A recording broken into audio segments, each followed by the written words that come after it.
हमारी आराधना का लक्ष्य है निरंतर प्रिया प्रीतम का चिंतन होना। इस समस्त साधनों का सार है अनन्य चिंतन। इस अनन्य चिंतन में जो बाधक भाव है वो है विषय चिंतन। शरीर को मैं मानकर मन और इंद्रियों से विषयों का चिंतन करना, ये विषय भोग से भी अधिक घातक है। उपासक समझ नहीं पाता है, उसको लगता है क्रिया तो हम कर नहीं रहे, पर जो क्रिया करने से अंतःकरण गंदा होता है उससे भी अधिक गंदा अंतःकरण विषय चिंतन से होता है। हमारे हृदय में हर समय दो वृत्तियां जागृत रहती हैं, एक रागात्मक और एक द्वेषात्मक। इन दोनों को जो मिटा देता है वही महात्मा हो जाता है। इन दोनों को जो मिटा देता है वही भगवत प्राप्त हो जाता है। अध्यात्म इन दोनों को मिटाने के लिए है, राग द्वेष दोनों को। अंदर से देखिए, जब आप प्रयास करते हैं तब भगवत चिंतन में वृत्ति लगती है, नहीं छोड़ दें तो दो ही जगह वो रहेगी, कोई अनुकूल विषय कोई प्रतिकूल विषय, अनुकूल व्यक्ति प्रतिकूल व्यक्ति, बस वही राग द्वेष का चिंतन, अच्छे बुरे, बस यही मिटाना हमारी साधना है। जब तक हमारे चिंतन का जो आधार है चित्त के अधिष्ठात्र देवता भगवान वासुदेव हैं, वासुदेव अर्थात सर्वत्र विद्यमान परम तत्व, जब तक हमारा चिंतन एक एक वृत्ति के द्वारा प्रभु का नहीं होगा तब तक अध्यात्म रस नहीं मिलेगा, अध्यात्म का जो आनंद है नहीं मिलेगा। अध्यात्म का आनंद अखंड प्रसन्नता, प्रसन्नात्मा। ये जो आपकी प्रसन्नता नहीं रहती, आनंद नहीं रहता, उसका कारण आपकी राग द्वेषात्मक वृत्ति है। राग वृत्ति हुई तो कामना, कामना दृढ़ हुई तो क्रिया, क्रिया हुई तो और कामना के संस्कार, बस इसी में हमारा जन्म चला जाता है। हम मन को शत्रु भाव से नहीं देख पाते हैं, मन को मित्र ही नहीं अपने को मन मान लेते हैं। तदात्म भाव, तन्मय भाव मन में। अब मन ने अनुकूल माना तो मैंने अनुकूल माना, मन ने प्रतिकूल माना तो मैंने प्रतिकूल माना, मन ने अच्छा माना मान लिया, मन ने बुरा माना मैंने मान लिया। यह है संसारी पुरुष का लक्षण। साधक उपासक मन की मान्यता को शास्त्र में देखता है, इस शास्त्र सम्मत है कि नहीं, गुरु के वचनों से मिलाता है, अध्यात्म के सिद्धांतों से देखता है। यदि वो शास्त्र सम्मत गुरु अनुकूल इष्ट अनुकूल है तो उसकी बात मानता है, नहीं तो मन की बात बिल्कुल नहीं मानना चाहिए। अगर मन की बात मानते रहे तो ये इसी में फंसाते रहेगा। भगवान पे गुस्सा, गुरु पे गुस्सा, शास्त्र पे अश्रद्धा, ये सब लाएगा। आपको लगेगा कि परमार्थ में कोई आनंद ही नहीं, जबकि आनंद नहीं, आनंद समुद्र है जहां दुख का लेश नहीं है। तो हमारी आंतरिक सुधार वृत्ति चिंतन में होनी चाहिए। क्रियाओं में तो आप घेरे के अंदर हैं, समाज का भय है, कहीं ना कहीं कानून का भय है, प्रभु का भय है, कई तरह के भयों से हम बचे हुए हैं। पर आंतरिक चिंतन में तो कोई भय नहीं ना, न समाज का भय, न कानून का भय, न भगवान का भय। कोई गलत तो कर नहीं रहा हूं, उपासक ऐसा सोचता है। पर अंदर ही अंदर जो विषय चिंतन हो रहा है, विषयान ध्यायतस चित्तम विषयेषु विसज्जते माम नुस्मरतस चित्तम मय्येव प्रविलीयते, श्री भगवान के वचन है। जो उपासक विषय चिंतन करता रहता है, 5 ज्ञानेंद्रियां हैं, 5 कर्मेंद्रियां हैं, 5 ज्ञानेंद्रियों के द्वारा विषय चिंतन होता है और कर्मेंद्रियों के द्वारा क्रियाएं होती हैं। रूप चिंतन, स्वाद का चिंतन, स्पर्श सुख का चिंतन, घ्राणेन्द्रिय का चिंतन। घ्राणेन्द्रिय सौरभ से संबंध रखती है। हम इन्हीं इंद्रियों के चिंतन में अगर भोग सामग्रियों पर विचरते रहे, चाहे वो देह हो, चाहे वस्तु हो, चाहे स्थान हो, चाहे व्यक्ति हो, तो परमार्थ किसे कहते हैं आप कैसे जान पाएंगे? बातें बनाना परमार्थ थोड़ी होता है। परमार्थ तो होता है मनोनिग्रह, इंद्रिय निग्रह।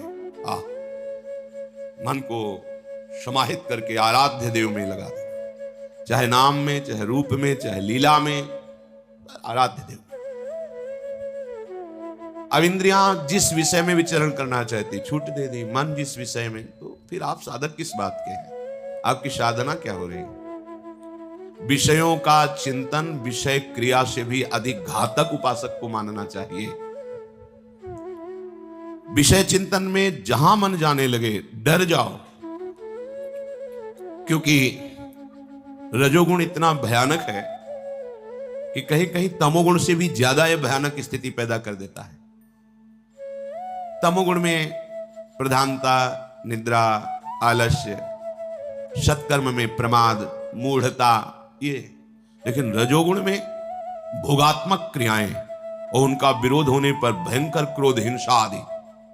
तमोगुण से भी बड़ा ये मन को मलिन करने वाला रजोगुण है।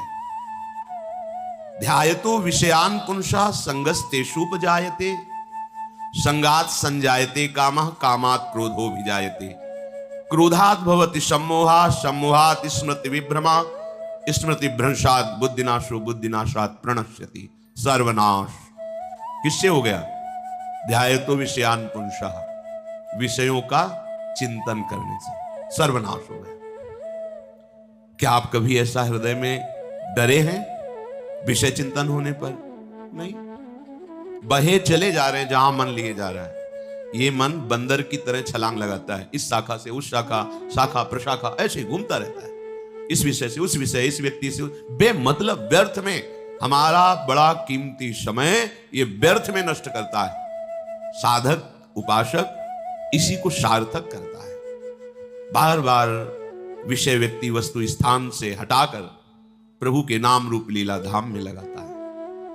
यदि आप ये शिथिलता रखेंगे कि जो चिंतन हो रहा है होने दीजिए, तो आप देख लीजिए संगास्तेषुपजायते, जब विषय चिंतन करेंगे तो उस विषय के संग की आकांक्षा, कामना प्रबल हो जाएगी। जो विषय, कोई भी भोग क्रिया पहले चिंतन में होती है, बाद में क्रिया में आती है। चिंतन में संभाल लिया तो संभल गया, चिंतन बिगड़ गया तो अब फिर क्रिया से जो परिणाम होता है वो हो जाएगा अंतःकरण मलिन होना, दुर्वासनाओं का राज्य हो जाना। हमें चिंतन पर विशेष जोर देना है।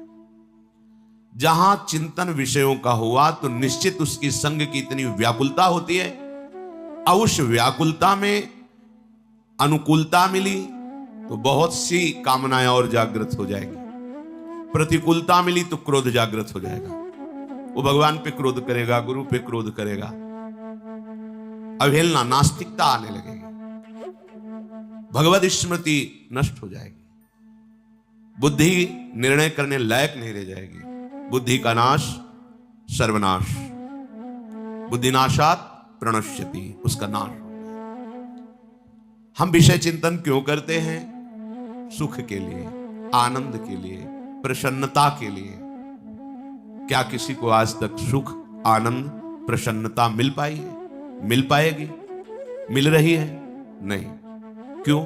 क्योंकि इसमें सुख है ही नहीं। श्री भगवान कह रहे हैं, ये ही संस्पर्शजा भोगा दुख यो नय एवते आद्यंतवंतः कौन्तेय न तेषु रमते बुधा। ये इंद्रियों के साथ जो मन विषय भोगों में सुख, आनंद, प्रसन्नता ढूंढने के लिए जाता है, चिंतन करना, भोग क्रिया करना, तो भगवान कह रहे हैं भोगा दुख योनय एवते, ये जितने भी इंद्रियों के भोग है ये दुख प्रकट करने वाले हैं। योनय, यहीं से दुख प्रकट होता है। दुख की मूल जड़ क्या है? भोगों का चिंतन और भोगों को भोगना। हम किस लिए भोग रहे हैं? सुख, आनंद, प्रसन्नता। और भगवान क्या कह रहे हैं? कह रहे हैं जितने भी इंद्रिय मन के द्वारा भोगे जाने वाले भोग हैं वो सब दुख योनयः, ये दुख प्रकट करने वाले हैं। दुखों की मूल जड़ भोगों का भाव, उनका चिंतन करना, उनकी क्रिया, उनमें सुख भाव। आद्यंतवंतः कौन्तेय न तेषु रमते बुधा। ये जितने भी भोग हैं ये आद्यंत वाले हैं, इनकी सत्ता नहीं है, ये असत है, परिवर्तनशील है। अब कोई बुद्धिमान कैसे भोगेगा इनको? तो जो बुद्धिमान है, जो साधक है, जो उपासक है, वो भोग क्रिया की तो बात जाने दो, वो भोग चिंतन ही त्यागते हैं। भोग चिंतन छूटा, आप अध्यात्म की चढ़ाई पर, ऐसी ऊंचाई पर पहुंच जाएंगे जहां काम क्रोध आप पर आक्रमण ही नहीं कर सकते। पर क्या होता है, बहुत समय निकल जाता है। ये भ्रमण के समय अनुभव किया है, जब बहुत मिलन होता है संतों से तो दो प्रकार का अनुभव होता है। एक सत्य मार्ग में दृढ़ता पूर्वक चलने वाले और एक सत्य मार्ग में शिथिलता पूर्वक चलने वाले। बात चेष्टा मुखाकृति से ही पता चल जाता है कि साधक दृढ़ मार्ग का पथिक है या शिथिल। विषय चिंतन चलता रहता है, कभी भगवत चिंतन चल गया, हाँ कहीं कहीं भूल से विषय क्रियाएं भी होती रहती, तो अनुभूतियां नहीं होंगी, अध्यात्म की दिव्य अनुभूतियां नहीं होंगी। जो अंतःकरण में विषयों का तुम चिंतन करते हुए सुख का अनुभव करते हो, वही सुखाशक्ति तुम्हें भोगों में सुख का अनुभव करा रही। नहीं, भोगों में सुख नहीं है, पक्का नहीं है। किसी आदमी को कह दिया जाए कि आपको 24 घंटे के बाद फांसी की सजा दे दी जाएगी और विश्व के जितने सुंदर भोग हैं सब एक महल में रख दिए जाए, स्वतंत्र हो, भोगो खूब आनंद से, 24 घंटे बाद तुम्हें फांसी में लटका दिया जाएगा। अब उस आदमी को डायरी और पेन दे दो कि हर भोग का अनुभव लिखो, क्या सुख है, किंचन मात्र कहीं सुख नहीं है, वो यही लिखेगा। क्यों? क्योंकि उसका चिंतन नहीं बन पा रहा भोगों का। चिंतन तो हो रहा है फांसी के फंदे का, अर्थात क्रिया भोग की है, भोग सामग्री का संस्पर्श है, पर सुख नहीं है। क्यों? क्योंकि क्रिया में ही तो सुख का अनुभव कर रहा है। जो मंद बुद्धि है वो क्रिया में ही सुख का अनुभव कर रहा है। बोले नहीं, वो चिंतन नहीं है ना, इसलिए सुख का अनुभव नहीं। मतलब समझ में आया कि भोग क्रिया में सुख नहीं है, भोग क्रिया के पहले जो चिंतन में तुमने सुखानुभूति की, भोग की मूढ़ता के कारण, वही तुम्हें क्रिया में अनुभव आ रही। वस्तुतः ये ही संस्पर्श जाब होगा दुख योने एवते। जितने भी भोग हैं इंद्रियों के, उनसे दुख ही प्रकट होगा, सुख नहीं। हम चाहते हैं परमानंद अखंड प्रसन्नता, तो ये होगी भगवत चिंतन से। और करते हैं विषय चिंतन, जिसका परिणाम है अशांति, दुख, क्लेश, बंधन, जन्म, मरण। ये विषय चिंतन से तुम्हारा चित्त ही बंधन और मोक्ष का कारण है। विषय चिंतन करने वाला चित्त बंधा हुआ है और भगवत चिंतन करने वाला चित्त जीवन मुक्त है। मामुनुस्मर तश्चित्तम मय्येव प्रविलीयते। जो विषय चिंतन का त्याग करके सदैव मेरा चिंतन करते हैं, वो मेरे में तन्मय हो जाते हैं, मेरे में उनकी स्थिति होती है। हमारा मन, हमारा चित्त प्रभु के चिंतन में, ये खास बात है अंदर की। आपका विषय चिंतन का जो प्रवाह है वो उल्टा हो जाए प्रभु की तरफ, अभी आपको आनंद मिलने लगेगा, अभी आप निर्भय होने लगेंगे, निश्चिंत होने लगेंगे, शोक करने की कोई गुंजाइश ही नहीं रह जाएगी, दुख का तो पता ही नहीं चलेगा। चाहे जितनी भारी दुख की परिस्थिति बाहर हो, आपका हृदय आनंदित रहेगा, प्रसन्न रहेगा। यदि आपने ऐसा सोच रखा है कि कभी भाग्य में ऐसा उदय होगा तो भजन हो जाएगा, अभी तो विषयों का भाग्य चल रहा है भोगने का, ये भाग्य से नहीं बदलता। कभी कोई समय परिवर्तन होगा, ऐसा परिस्थिति परिवर्तन होगा, ये समय परिस्थिति से भी नहीं बदलता। परिस्थिति बदलने के चक्कर में पड़ोगे तो जीवन समाप्त हो जाएगा। आपको कभी ऐसी परिस्थिति नहीं मिलेगी। जो परिस्थिति से भगवदाकार वृत्ति करना चाहते हो, समझ ले, पूरे जीवन में आपको ऐसी परिस्थिति नहीं मिलेगी जिसमें आप भगवदाकार वृत्ति कर लें। पुंसाम कलिकृतान दोषान द्रव्य देशात्म संभवान सर्वान हरति चित्तस्थो भगवान पुरुषोत्तमा। यथा हेम्नि स्थितो वह्निर दुर्वर्णम हंति धातुजम एवं आत्मगतो विष्णुर योगिनाम शुभाश्रयम। कलयुग का ऐसा प्रभाव है कि कोई भी स्थान हो वहां वो अपना प्रभाव दिखाए। कलि शब्द का सीधा अर्थ अधर्माचरण, पापाचरण, शास्त्र विरुद्ध आचरण करने में उत्साह बढ़ाना। किसी स्थान में जाने से आपका भजन बढ़ जाएगा, भूल मिटाओ। अंतर्मुख होकर हृदय देश में विषय चिंतन त्यागने के लिए तुम उत्साहित रहो, बलवान बनो। यही भजन होता है। यहां बाहर कहीं स्थान, सब जगह जहां भी जाओगे वहां कलयुग अपना प्रभाव फैलाए हुए है। पुंसाम कलि कृतान दोषान द्रव्य देशात्म संभवान। कोई भी वस्तु इसके खाने से भजन बढ़ेगा, भूल जाओ। उस व्यक्ति के पास जाने से भजन बढ़ेगा। सभी के अंतःकरण में, हरिवंश महाप्रभु जी कह रहे हैं, पाए जान जगत में सब जन कपटी कुटिल कलयुगी टंचु। तो इसलिए मेरी सो भैया कृष्ण गुण संचु। बस प्रभु के नाम रूप लीला गुण का गायन चिंतन। यही जिस स्थान पे जाओगे कलयुग का प्रभाव नहीं पड़ेगा। जिस व्यक्ति से मिलोगे कलयुग का प्रभाव नहीं पड़ेगा। यदि अंदर नाम चल रहा है, भगवत चिंतन चल रहा है, ये बाहरी प्रभाव से प्रभावित होकर के आप भगवत सिद्धि प्राप्त करना चाहो तो अब बड़ा कठिन है। सर्वान हरति चित्तस्थो भगवान पुरुषोत्तमा। यदि भगवत चिंतन कर रहे हो तो कलयुग के सारे दोषों का अपहरण कर लेता है भगवान का चिंतन। खास बात समझो, ये हृदय में इस अंतर्मुख होने के लिए बात कही जा रही है। बाहर भाग लो तो कितना भागोगे, जहां भाग करके जाओगे। जिस यहां का राजा कलयुग है। इस युग में प्रायः भोग प्रवृत्ति, अधर्म प्रवृत्ति, पापाचरण, इसकी वृद्धि होगी। युग धर्म का प्रभाव होता है। फिर हमें कैसे भगवत प्राप्ति होगी? तो कह रहे सर्वान हरति चित्तस्थो। देख लो, चित्त में यदि तुम्हारा भगवान पुरुषोत्तम, भगवान श्री कृष्ण का चिंतन हो रहा है तो सर्वान हरति, सब दोषों को हर लेंगे। खास बात पकड़िए, वैकुंठ धाम ब्रह्मावर्त बिठूर जब भ्रमण कर रहे थे कुछ दिन रुके तो एक साधक ने दिखाया, देखो देखो महाराज गंगा जी में देखो क्या हो रहा है। तो वहां कुछ बाहरी लोग आए हुए थे, ऐसे घृणित चेष्टाएं कर रहे थे जो किसी तरह क्षम्य नहीं है, अक्षम्य अपराध कर रहे थे।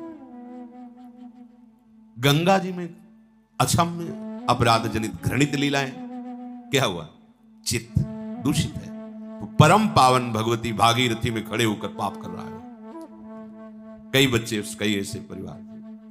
मध्याह्न का समय था तो एक साधक ने देखो महाराज, हमने तो देखते ही रहते थे। साधक को ऐसा नहीं होना चाहिए कोई दृश्य देखे घबरा गया या तन्मय हो गया या कामातुर हो गया या कुछ नहीं। लक्ष्य का इतना दृढ़ विश्वास और पक्का होना चाहिए कि सामने उसके हिसाब आगे निकलता चला है। साधक ऐसे नहीं एकदम लुजलुजा स्वभाव, कोई दृश्य देखा घबरा गया, कोई दृश्य देखा कामाशक्त हो गया, ऐसा नहीं होना चाहिए। ये विश्व है, विश्वात्मा विविध लीलाएं कर रहा है। हम किस लीला के उपासक हैं? एक बड़ा दृढ़ निश्चय होना चाहिए। एक तरफ मंगल कार्य हो रहे, एक तरफ अमंगल कार्य हो रहे हैं, दोनों की तरफ समचित्त वृत्ति रखता हुआ वो अपने भगवान के स्मरण में आगे बढ़ा। ना उसका प्रभाव ना उसका प्रभाव। बहुत खास बात बता रहे हैं। किसी भी व्यक्ति, वस्तु, स्थान, द्रव्य, देश के अनुकूल होने पर हमारा भजन हो जाएगा, ये भाव बिल्कुल छोड़ दीजिए। सब जगह दोष है, सब जगह गुण है। कहीं भी चले जाओ, क्योंकि चिदानंद भाव में प्रवेश। अब जैसे धाम है, चिदानंद है, तो आपका भाव तो चिदानंद नहीं ना, तो आपको धाम प्राकृतिक ही दिखाई देगा ना। और प्राकृतिक दिखाई देगा तो सब मायाकृत। देखो ना घटनाएं कैसी प्रकट दिखाई देती है, वही मायाकृत चेष्टाएं। तो कहां जाओगे भजन करने के लिए? यहां हृदय में अंतर्मुख होइए।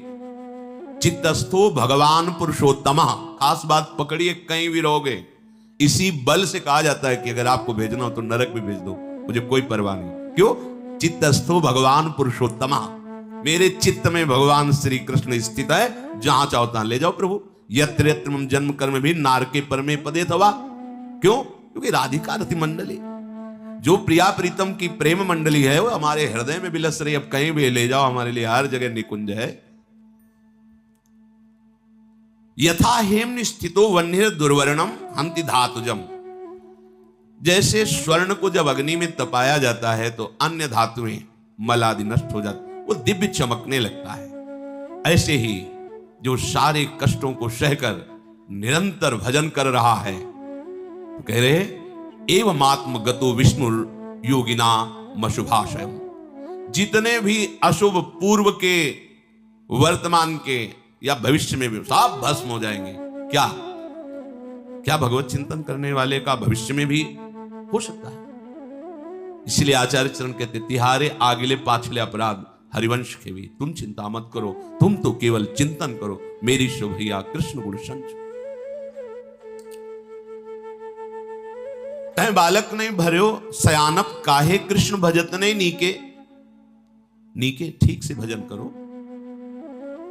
दूध और चावल का धोवन एक जैसा ही दिखाई देता है, पर परिणाम और स्वाद बल आदि में कहीं समानता चावल का धोवन नहीं कर सकता। अति सुमिष्ट तजियो सुरभिन पे मन बंधक तंदुल जल फीके। आचार्य चरण कह रहे कि कहीं कामधेनु गाय के सुंदर दूध को त्याग करके कोई चावल का धोवन पीना चाहे तो उसे बुद्धिमान कहा जाएगा क्या? तो भगवान कहते कि जो बुधा जन है, बुद्धिमान जन है, न रमते, वो नहीं रमते इन भोगों में। दूध और चावल का धोवन एक जैसा दिखाई देता है, पर अंतराय बहुत है। ऐसे ही भगवत चिंतन छोड़कर विषय चिंतन, ये सुख जैसा दिखाई देता है, सुख है नहीं। सत्य दिखाई देता है पर सत्य है नहीं। मन बंधक तंदुल जल फीके, ये फीका तंदुल जल है। महाप्रभु कह रहे हैं कि जैसे कोई मणि छोड़कर कांच बटोरे, ऐसे तुम्हारी बुद्धि हो रही। तुम श्री कृष्ण चिंतन रूपी मणि का त्याग करके विषय चिंतन रूपी कांच बटोर रहे हो। मणिगण पुंज ब्रजपति छाणत हित हरिवंश कर गए कंचु। अब सावधान हो जाओ। एवं आत्म गतो विष्णु योगिना मसुभाशयम। स्वयं भगवान उसके हृदय में बैठ करके सब अशुभों का नाश कर देते हैं। जो निरंतर प्रभु के चिंतन में प्रयासरत रहता है, उसी प्रयास में उसको एक कष्ट का अनुभव होता है, एक जलन, एक ताप जैसा। उसी ताप में वो ऐसा पावन होता है जैसे स्वर्ण अग्नि में डाल दिया जाए तो उसका मल नष्ट हो जाता है, वो और तेजस्वी कांतिमान हो जाता है। ऐसे ही जो भजन करने के समय एक जलन होती है, एक ताप होती है, वो सारे अशुभों को भस्म कर देती है, फिर आनंद का अनुभव होता है। जब तक आपके हृदय में राग द्वेष जनित विषय चिंतन है, तब तक आप इंद्रियों के गुलाम हैं। उसके शरीर इंद्रिय मन से ऐसे कार्य जबरदस्ती कराते रहेंगे ये विषय, जिससे उसे कभी प्रसन्नता का अनुभव नहीं होगा। विषयों की प्राप्ति में हर्ष होता है, प्रसन्नता नहीं। और हर्ष का द्वंद्व है शोक, वो भोगना ही पड़ेगा। विषयों में जिसकी जिह्वा स्वादिष्ट पदार्थों का चिंतन करके भोगती रहती है, वो रसेंद्री के द्वारा भोगे जाने वाला भोग चाहे जितना सात्विक भोजन हो, तामसिक और राजसिक हो जाता है। जहां तामसिक राजसिक हुआ कि उसे प्रसन्नता का अनुभव नहीं हो सकता है। चिंतन यदि विषयों का तो प्रसन्नता नहीं। अब एक इंद्रिय रसेंद्री यदि भोगों का चिंतन करके आज ये आज ये आज ये, तो वो भले सात्विक है पर वो आपके अंदर रजोगुण तमोगुण पैदा कर दे। और जहां रजोगुण तमोगुण है, प्रसन्नता नहीं होती।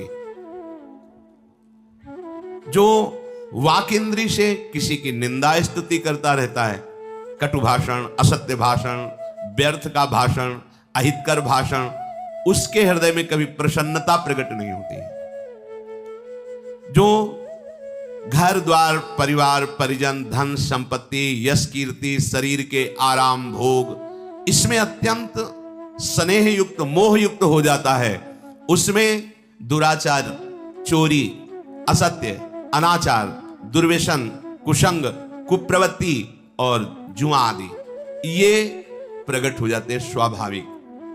ध्यान दीजिए, जो घर में परिवार में परिजन में धन संपत्ति में मान कीर्ति में शरीर के आराम भोग में आसक्त है, उसमें स्वाभाविक ये दोष पैदा हो जाएंगे। चोरी करना, जुआ खेलना, दुराचार करना, असत्य भाषण, अनाचार, दुर्व्यसन, कुसंग, कुप्रवृत्ति, ऐसे के हृदय में प्रसन्नता प्रकट नहीं होती।